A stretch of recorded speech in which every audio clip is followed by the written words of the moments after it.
Islamic সঙ্গীত দিয়ে বলতে গেলে একাই বিশ্ব কাঁপাচ্ছেন মাহেশ জাইন। টেলিভিশন, ইউটিউব কিংবা সোশ্যাল মিডিয়ায় তার গান শোনেননি এমন মানুষ বোধহয় কমই আছেন। আবার অনেকেই হয়তো শুনেছেন কিন্তু জানতেন না পর্দার আড়ালেই এই কণ্ঠটা মাহেশ জাইনের। এদিকে একই ভাবধারার সঙ্গীত দিয়ে দিন দিন নিজেকে ছাড়িয়ে যাচ্ছেন ব্রিটিশ তরুণ হ্যারিস জে।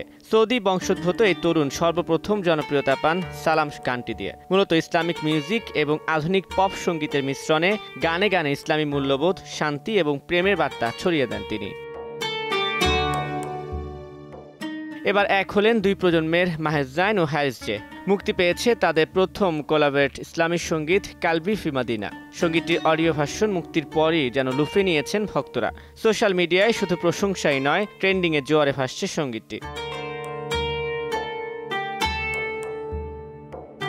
মূলত মদিনার প্রতি ভালোবাসা আরও বাড়ানোর আহ্বান জানানো হয়েছে এই সঙ্গীতটিতে। দেয়া হয়েছে বিশ্বজুড়ে ধর্মীয় সম্প্রদায়ের মধ্যে পারস্পরিক ভ্রাতৃত্ববোধ আর শান্তির ডাক। মন্তব্যের ঘরে ভক্তরা বলছেন, এটি শুধু গান নয়, একটি প্রার্থনাও। গানের কথার মতোই শান্তি প্রতিষ্ঠা হোক বিশ্বের প্রতিটি কোণায়।